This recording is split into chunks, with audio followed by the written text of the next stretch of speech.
এদেশে বহু মানুষ আছে যে তাবলিগ জামাতের যারা আছেন ভাইরা, আপনারা তো নিজের খেয়ে নিজের পরি মানুষকে আল্লাহর দিকে ডাকেন, কোনো পারিশ্রমিক নেন না, কোনো ওজরত চান না। কিন্তু হেদায়েতের উপরে থাকতে গেলে অবশ্যই আপনাকে কোরআন দিয়ে মানুষকে ডাকা লাগবে। আপনি মন খারাপ করলেও আমার সঠিক কথা তুলে ধরা লাগবে, কারণ দাওয়াত দেওয়ার সিস্টেমই হচ্ছে কোরআন দিয়ে। ইয়া আইয়ুহার রাসূল বাল্লিগ মা উনজিলা ইলাইকা মির রাব্বিক, হে রাসূল আপনি মানুষকে পৌঁছিয়ে দেবেন কি? বলেন বলেন। ছয় উসুল যেটা আপনি কোরআন হাদিস দিয়ে বানিয়েছেন বুঝলাম। এই যে ময়দানে যেটা তৈরি হবে এখন টঙ্গীর এই ময়দানে যারাই যা করছেন, লক্ষ লক্ষ মানুষ আমরা ওখানে হাজির হব, ঠিক আছে। কেন এই ঘোষণা দেওয়া যায় না যে শুধু ছয় উসুলের উপরে বয়ান হবে না, পুরা কোরআনের উপরে বয়ান করবে? এখানে যে যে আলেম এখানে যাবে, যে আয়াত চায় ওই আয়াত তাকে দিয়ে দেন, ওই আয়াতের উপর স্টাডি করে গবেষণা করে সে আলোচনা করবে। কেন এই কথা বলা হয় না খালি ছয় উসুলের উপরে? কেন? এটা মুসলমানদেরকে ধোড়া সাপ বানানোর একটা কায়দা। তাহলে ছয়টার ভেতরে থাকবে, ইসলামকে ছয়টার ভেতরে আছে, আর নেই। এই জন্য আমরা চাই আগামীতে যারা বিশ্ব ইজতেমায় যাবে ওখানে যত আলেম চাই, ভালো ভালো আলেম আছে, যে যে আলেম যে আয়াত চায় ওই আয়াতের উপরে তাকে বলবেন যে 10 দিন 15 দিন আপনি লেখাপড়া করেন, এক একটা আয়াত থেকে নতুন নতুন তথ্য বের করে পড়া কোরআন কেন্দ্রিক আলোচনা ওখানে আমরা চাই। ওখানে সুদের বিরুদ্ধে আপনি বক্তব্য দেবেন, ঘুষের বিরুদ্ধে দেবেন, দুর্নীতির বিরুদ্ধে দেবেন, চাঁদাবাজের বিরুদ্ধে দেবেন। ওখানে আপনি জুলুম অত্যাচার নির্যাতনের বিরুদ্ধে দেবেন, মানুষের তৈরি করা আইনের বিরুদ্ধে দেবেন। এইটাই তো নবীজি করতেন। তা আপনি কোন তাবলীগ করেন? তাবলীগই তো এইটা যে আমার সামনে চাঁদাবাজি হবে আর আমি বলবো যে যা করছে করুক, লা ইলাহা ইল্লাল্লাহ। আজকে সকালে যশোরে 50 লাখ টাকা চাঁদা চেয়েছে, দেয়নি, তাকে কি পিটানো পিটাচ্ছে দেখলাম। এটা তো ফেরেশতারা করছে না, অবশ্যই কোনো মানুষই করছে। একটা দলের সভাপতির নাম সেখানে এসেছে, আমি নাম নাই নিলাম। অনেকে মনে করছে এত গোপনে চাঁদাবাজি করি তারপরও ধরি ফেলে কি করি। আরে বেটা, গোয়েন্দা বিভাগের খবর রাখেন। আমি নিজে দেখেছি ওদের যে মেশিন, ওরা যা বসিয়ে রেখেছে বাইরের দেশ থেকে নিয়ে এসে। আপনি মনে করেন আমি রাত 12:30টার সময় গেলাম নারায়ণগঞ্জের বন্দরে চাঁদা চাইতে, কেউ জানে না। মিডিয়া জেনে ফেললো কি করে, আর গোয়েন্দারা জানলো কি করে?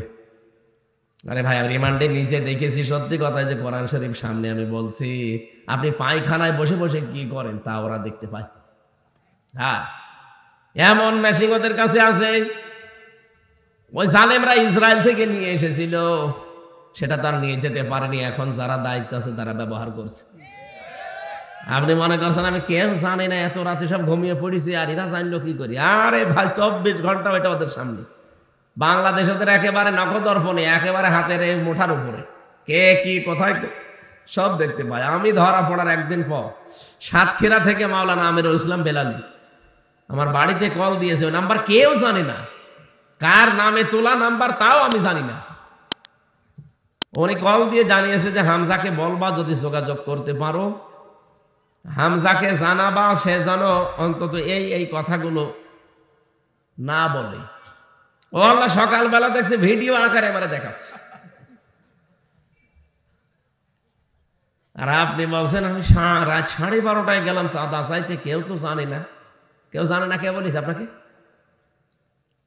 আমি গোয়েন্দাদের সাথে কথা বলি মাঝে মাঝে, ওরা বলছে হুজুর দেশটা আমরা পর্যবেক্ষণে রেখেছি, শুধু দেখছি যে কে কি করে। তারেক জিয়া এমনি রেগে যাচ্ছে, উনিও টের পাচ্ছে।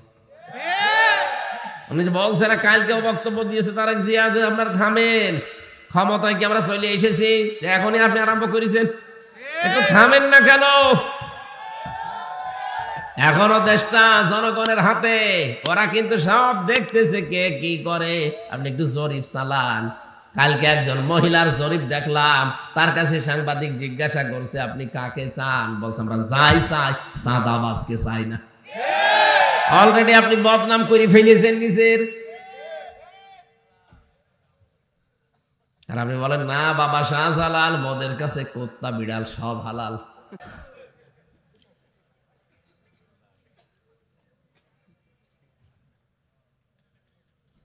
কুমিল্লাবাসী, যে কথাটা তুলেছিলাম বলার জন্যে, কোরআনে কারিমের আজকের এই ময়দান থেকে এমন এমন মেসেজ আজকে কোরআন থেকে ওই 14টা কর্মসূচি এমন ভাবে আমরা তুলে ধরতে চাই, যারা দায়িত্বে আছে ওরা যেন শোনে। আর একটা সুন্দর কল্যাণময় রাষ্ট্র যদি কেউ গঠন করতে চায়, এখান থেকে যেন তারা থিওরি নেয়। কারণ এই থিওরি গুলো আমার বানানো না, আল্লাহ নিজে বানিয়েছেন, তাও 27 বছর নবীকে তার গবেষণাগারে বসিয়ে নিজে শিখিয়েছেন। এখানে সরাসরি শিক্ষককে, ছাত্রকে, নবী মোহাম্মদ রাসূলুল্লাহ। সময় লেগেছে 2 দিন 5 দিন না, পিএইচডি করতে, গবেষণা করতে, আমরা দেখি এমফিল করতে সব মিলে মাত্র 5 থেকে 7 বছর লাগে। 2 বছর এমফিলে, 5 বছর পিএইচডি, 7 বছরে একটা বিষয়ের উপরে পুরা নখদর্পণ এসে যায়।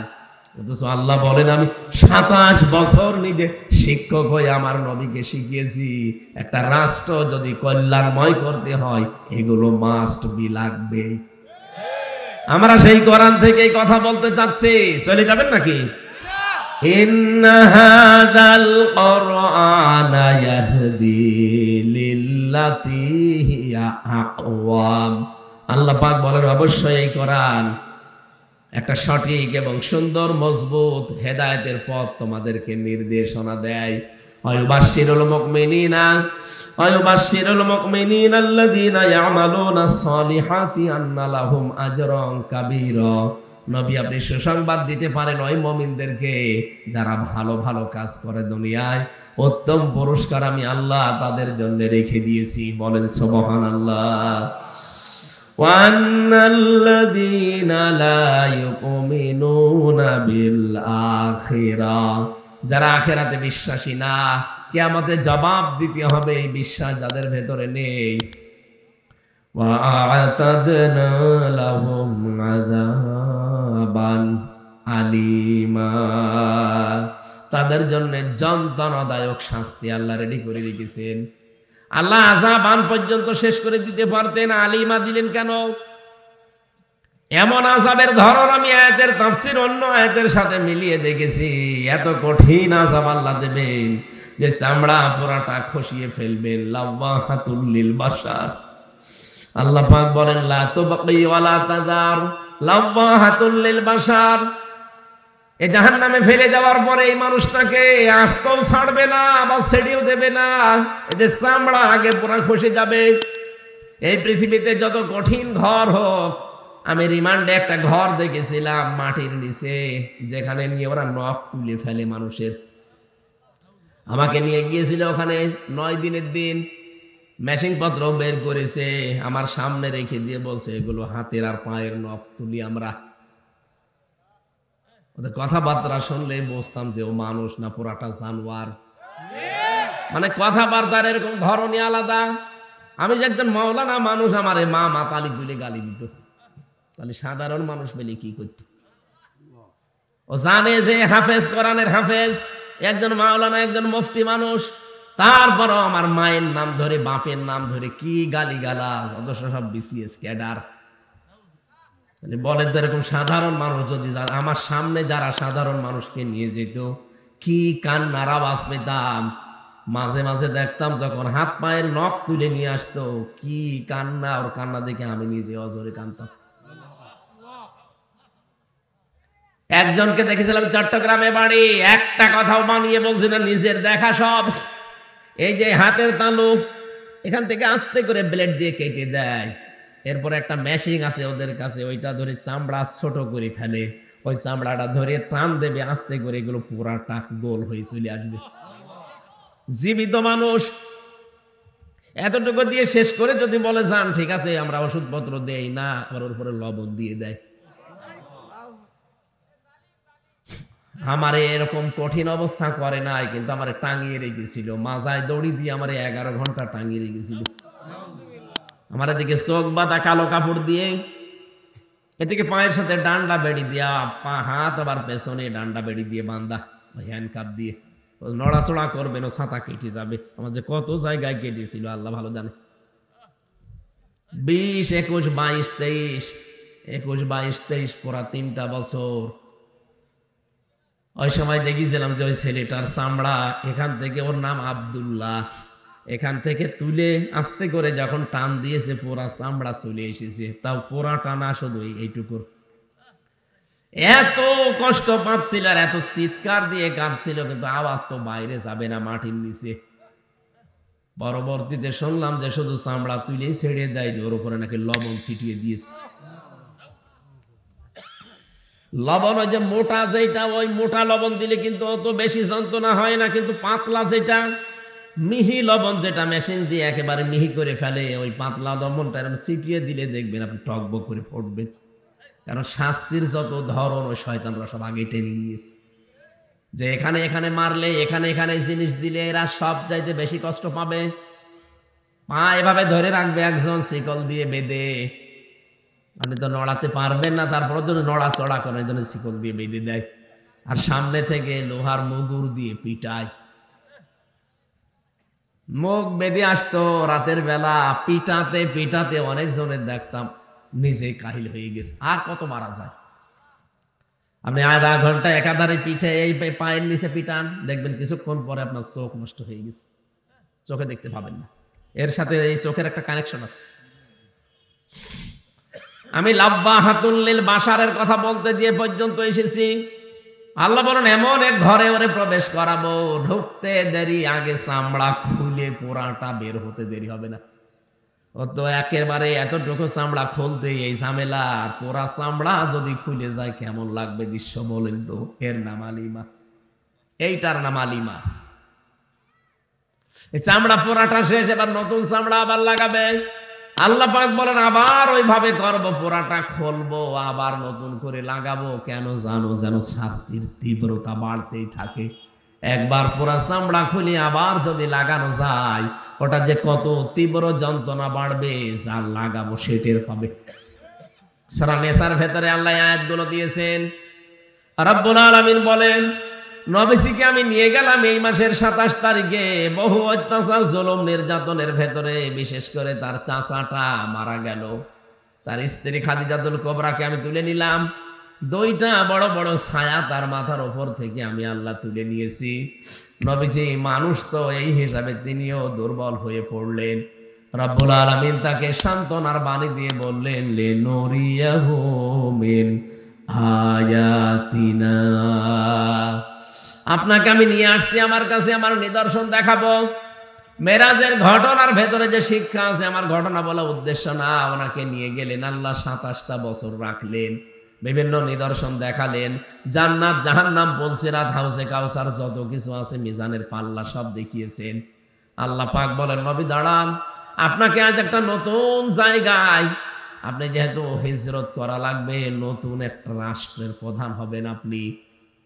আপনাকে রাষ্ট্রপ্রধান হতে হলে 14টা কাজ পরিবার, সমাজ আর রাষ্ট্রে করতে পারলে রাষ্ট্রটা কল্যাণময় রাষ্ট্র হবে। 1 নম্বরে আমি আল্লাহর ইবাদত দিয়ে আপনি আরম্ভ করবেন, কারণ আমি যেহেতু বানিয়েছি সবাইকে, এটা সবাইকেই বোঝাবেন। কুল তাআলাউ ইলা কালিমাতিন সাওয়াইম বাইনানা ওয়া বাইনাকুম আল্লা না'বুদা ইল্লাল্লাহ ওয়া লা নুশরিকা বিহি শাইআ ওয়া লা ইয়াত্তাখিযা বা'দুনা বা'দান আরবাবাম মিন দুনিল্লাহ ফাইন তাওয়াল্লাউ ফাকুলু আশহাদু বিআন্না মুসলিমুন। সূরা আলে ইমরানের 65 নাম্বার আয়াতের ভেতরে আছে, রব্বুল আলামিন বলেন, আপনি ডাক দেবেন ইহুদি, খ্রিস্টান, মুশরিক যারা আছে, যারা কিতাব পেয়েছে আসমানি, তাদেরকে আপনি ডাক দিয়ে বলেন, আসো আল্লাহর বান্দারা, আমরা 3টা কথার উপরে একমত হই। 1 নম্বরে আমরা আজকে থেকে আল্লাহ বাদে আর কারো ইবাদত করব না। ইহুদিদের দিকে তাকান, তারা আল্লাহ একজন আছে কথা বিশ্বাস করে। খ্রিস্টানদের দিকে তাকান, তারা আল্লাহ একজন আছে কথা বিশ্বাস করে।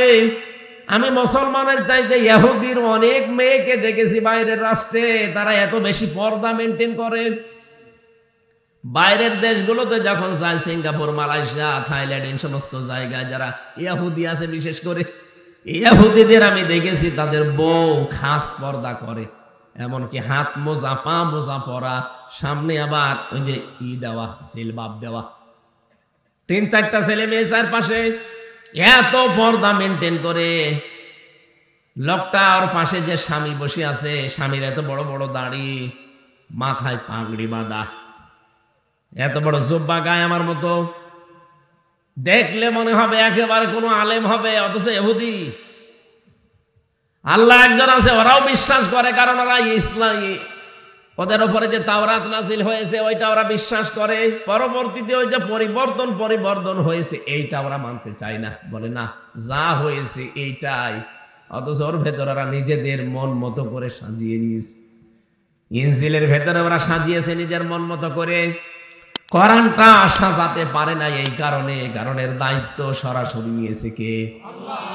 রাব্বুল আলামিন বলেন, ওদেরকে ডাক দিয়ে বলেন যে আল্লাহ বাদে কারো ইবাদত করা যাবে না, আমরা আল্লাহর সাথে কাউকে শরীক করব না, আল্লাহ বাদে আমরা কাউকে একে অপরকে রব বলে মানব না। যদি এই তিনটা বিষয়ের উপর একমত হতে পারেন তাহলে সাথে নিয়ে কাজ করবেন। যদি এর উপরও তারা মুখ ফিরিয়ে চলে যায় যে না আপনাকে মানি না, ফাইন তাওয়াল্লাউ ফাকুলু শাহাদু বিআন্না মুসলিমুন, তাহলে আপনি ঘোষণা দেন যে না আমি মুসলমান, তোমাদের সাথে আমিও আর নেই। ডক্টর মোহাম্মদ ইউনূস দায়িত্বে যেহেতু আছেন, উনি একজন মুসলমান। কি এই দেশে 18 কোটি মানুষ, আমরা 96% আমরা মুসলিম, বাকি অন্যান্য জাতি আছে মাত্র 4%। সবাইকে আপনি আহ্বান জানান যে মেরাজে এই মাসে, এই সবে মেরাজ, এটা এই মাসে রজব মাস, বিশ্ব নবীকে আল্লাহ 14টা জিনিস শিখিয়েছিলেন। তার প্রথমে আমার আল্লাহর একাত্মবাদ, দাসত্ব। ওয়াকাদা রাব্বুকা আল্লা তা'বুদু ইল্লা ইয়াহু ওয়া বিল ওয়ালিদাইনি ইহসানা। রব্বুল আলামিন বলেন, নবী আমি ফয়সালা দিয়ে দিলাম, আমি সিদ্ধান্ত নিয়ে নিয়েছি, আমি রায় দিয়েছি। কজা মানে রায় দেওয়া, আমি সিদ্ধান্ত নিয়ে ফেলেছি, রায় দিয়েছি। তা আমি আল্লাহ ছাড়া কারো দাসত্ব করা যাবে না, ইবাদত করা যাবে না, এটা সবাইকে জানিয়ে দেবেন দেশেছে। অবিল ওয়ালিদাইনি ইহসানা, পিতামাতা যাদের আছে তাদের সাথে ভালো ব্যবহার করা লাগবে। ও বাংলার মুসলমানেরা, আল্লাহর আইন মানা এখানে আয়াত অনুযায়ী ফরজ। আল্লাহর আইন মানা কি বলেন তো? আরো জোরে আর একবার বলেন। মা বাবার আইন মানা কি? না না, মাঝখানে ওয়া আছে খেলা করার জন্য।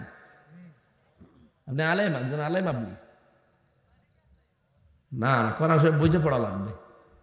সাধারণ মানুষ বললে নাই মেনে নিলাম, আপনি আলেম না, আরো চিন্তা ভাবনা করে পড়বেন। এইটা দেখেন তো 23 নাম্বার আয়াত সূরা বনী ইসরাইলের, ওয়াবিল ওয়ালিদাইনি ইহসানা। আল্লাহর আইন মানার আগে আপনি ওয়া পাবেন না, আল্লাহর আইন মানতে হবে কোনো প্রশ্ন ছাড়া। কিন্তু মা বাবার আইন মানা ফরজ না, মা বাবার সেবা করা ফরজ। কথা বুঝতেছেন? মা বাবার সেবা করা কি? মা বাবার আইন মানা। পৃথিবীতে শুধু একজনের আইন মানা ফরজ, আলা লাহুল খালকু ওয়াল আমরু। সূরা আরাফের 54 নাম্বার আয়াতের মাঝের অংশে আছে, আল্লাহ বলেন সৃষ্টি আমার, আইনও চলবে আমার। ইনিল হুকমু ইল্লা লিল্লাহ। সূরা ইউসুফের 40 নাম্বার আয়াতের মাঝের অংশে আছে, আইন চলবে শুধুমাত্র কার? এই জন্য আইন আল্লাহর মানা ফরজ, মা বাবার আইন মানা ফরজ না, তাদের সেবা করা ফরজ। এখান থেকে কি মাসলা পেলেন আপনি? পৃথিবীতে আল্লাহর পরে আমরা জানি যে মা বাবার স্থান, সেই মা বাবার আইন মানায় যদি ফরজ না হয়, কোন মহারতি আছে যার আইন মানা লাগবে? এই জন্য আল্লাহর আইন বাদ দিয়ে পৃথিবীতে যারা অন্য কারো আইন প্রতিষ্ঠা করতে চান, আপনি আল্লাহর সাথে শিরিক করছেন। আমরা তো এই কথার বিপক্ষে, আপনার সাথে মিল নেই আমার এই কারণে। আপনি মানুষের তৈরি করা আইন প্রতিষ্ঠা করতে চান, আর আমি প্রতিষ্ঠা করতে চাই আল্লাহর আইন। পৃথিবীর যত নবীকে আল্লাহ পাঠিয়েছেন মাত্র 2 জন নবী বাদ দিয়ে আল্লাহর এই আইনের পক্ষে কথা বলার কারণে প্রত্যেকটা নবীকে লাঞ্ছিত হতে হয়েছে। এমনকি দেশ ছাড়া লেগেছে, করাত দিয়ে অনেকে চিরে ফেলেছে। কথা বলছে না কেন? আজ যদি কেউ আল্লাহর আইনের পক্ষে কথা বলে, তারও জীবনে এরকম নবীদের মতো কিছু নেমে আসতে পারে না? পারে না। এই জন্য আমাদের উচিত হবে এখন থেকে যেহেতু এই দেশটাকে আমরা সুন্দর করে কল্যাণময় রাষ্ট্র হিসাবে গঠন করতে চাই, মাস্ট বি আমাদের অবশ্যই এই কাজ হবে যে আমরা আল্লাহর আইনের পক্ষে কাজ করব। আল্লাহর আইনের পক্ষে যেতে গেলে যদি ওটা আমার দুলাভাই হয় হোক, যদি দুলাভাই না হয় না হোক, কারণ আমি চাই আল্লাহর আইন দেশে কায়েম হোক।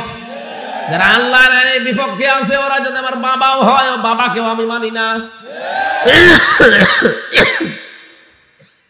সিদ্দিক আকবর আবু বকর সিদ্দিক রাদিয়াল্লাহু তাআলা আনহু বদরের যুদ্ধ থেকে বাড়িতে আসলেন, দেখলেন ছেলে এসেছে। হযরত আবু বকরের ছেলে ডাক দিয়ে বলেন, বাবা আমি কিন্তু যুদ্ধে তোমাকে আমি 3 বার পেয়েছিলাম, তোমার কল্লা কেটে ফেলতাম, কিন্তু আমি করি নাই, তুমি আমার বাবা, এই জন্যে। হযরত আবু বকর বলে, সন্তান তুমি ছিলে আবু সেহেলের দলে আর আমি ছিলাম মুহাম্মদের দলে, তুমি আমাকে 3 বার পাওয়ার পরও আমাকে কিচ্ছু বললে না বাবা বলে।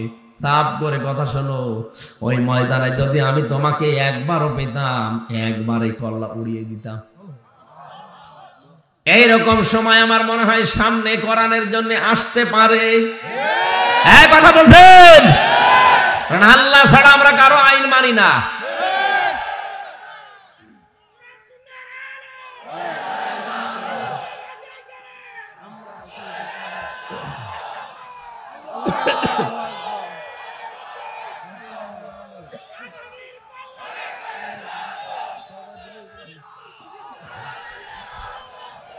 আমার ভাইরা, রব্বুল আলামিন এবার জানিয়েছেন আল্লাহর পরে যেহেতু পৃথিবীতে মানুষের জন্য সবচাইতে বেশি কষ্ট স্বীকার করে তার মা আর বাবা। বিজ্ঞান এখন প্রমাণ করছে আমাকে দুনিয়ায় নিয়ে আসতে গিয়ে, এই পৃথিবীর মুখ দেখাতে গিয়ে আমার মা 57 ইউনিট কষ্ট সহ্য করেছে। অথচ যত শক্তিশালী পুরুষ হোক, সর্বোচ্চ 45 ইউনিট কষ্ট যদি কাউকে দিতে পারেন ও মরে যাবে, ওকে বাঁচাতে পারবেন না। কত? 45 ইউনিটের বেশি মানুষ কষ্ট সহ্য করতে পারে না।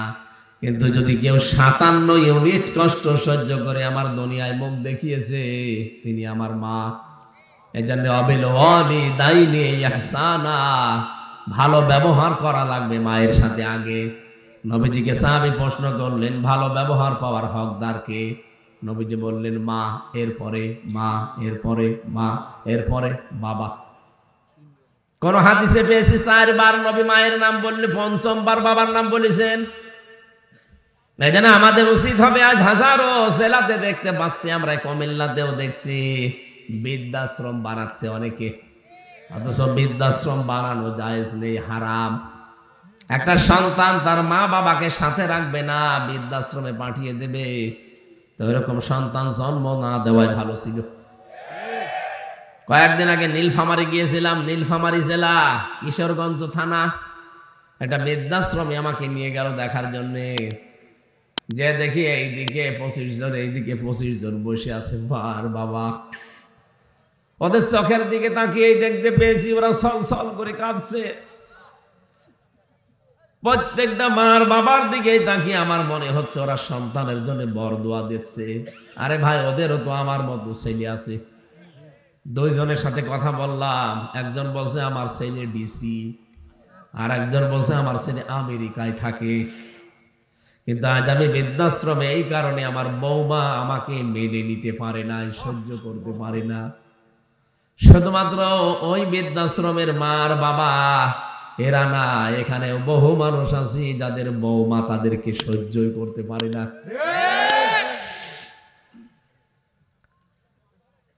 একবার রাঙ্গামাটি জেলায় ছিলাম, এই জেলে যাওয়ার আগে 19 সালের দিকে।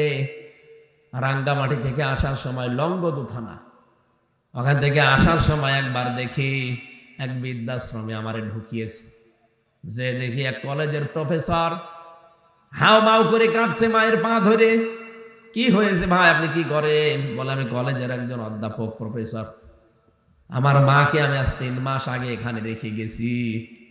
মা আমারে বলছে, বাবা আমি যখন মারা যাব তখন তুই এই মাথার উপরে যে ফ্যান আছে এই ফ্যানটা ঘুরিয়ে পাল্টিয়ে নতুন ফ্যান লাগাবি। মা বলছে আব্বা। ছেলে বলছে, মা তুমি তো মরিয়ে যাবে কয়েকদিন পরে, আমার ফ্যান আমি নতুন করে পাল্টিয়ে দেব কেন? মা বলে আমি দেখলাম এই 3 মাসে এদের বারবার বলার পরও ফ্যান এরা পাল্টিয়ে দেয় না। আমার তো মন ডেকে বলছে তুই আমার সাথে যা করলি কিছুদিন পরে তোর ছেলে তাই করবে। তোরে তো বৃদ্ধাশ্রমে রেখে গেল বলে তোর তো আর ফ্যান ছাড়া ঘুম হয় না, কারণ ছোটবেলা থেকে আমি তোরে বাতাস দিয়ে দিয়ে ঘুম পাড়াতাম। তোরে যখন রেখে যাবে তখন তো তোর ঘুম আসবে না, তোর কষ্ট হবে। আগে থেকেই তোরে আমি সতর্ক করলাম। হঠাৎ দেখলাম ওর মা ওর হাতের ওপরে মরে গেল। হাও মাও করে কেঁদে বলছো হুজুরে দোষ শুধু আমার একা নয়, দোষ আমার বউর। 3 মাস আগে থেকে আমার বউ আমাকে বলছে বুড়ি বাড়ি থাকলে আমি তোমার ভাত খাবো না। আমার 2টা ছেলে আছে, তাদের মুখের দিকে তাকিয়ে আমি কিছু বলতেও পারি না। বাধ্য হয়ে এখানে রেখে গিয়েছিলাম তারে। শেষ পর্যন্ত আজকে মা আমার মারা গেল। দুনিয়া এখন নাম ধরে ডাকার মতো আমার আর কেউ নেই।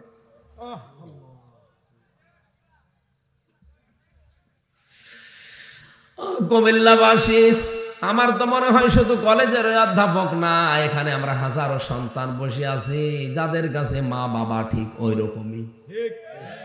কথা বলেন, 5টা ছেলে অথচ এক ছেলের বাড়িতেও খাবার হয় না, আলাদা করে রান্না করে লাগায় বুড়ির। অথচ এই 5টা ছেলেকে ওই বুড়ির পেটের ভেতরে রাখার জন্যে আমার আল্লাহ কিন্তু ভাগ ভাগ করে দেয়নি। 5টাকে সে একা পেটে নিয়েছে। 5টা ছেলে মিলে একটা মাকে রাখতে পারে না। আজ হাজারো সন্তান কিন্তু আমরা ধরা খেয়ে যাব।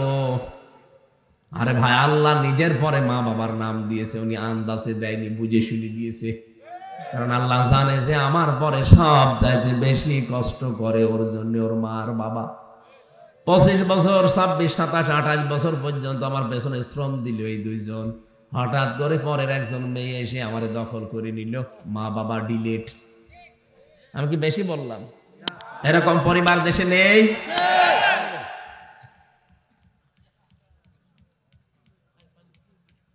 কি উপর থেকে কি পানি পড়ছে নাকি? এই কোরআন শরীফ ভিজে যাবে, এটা সরান সরান সরান।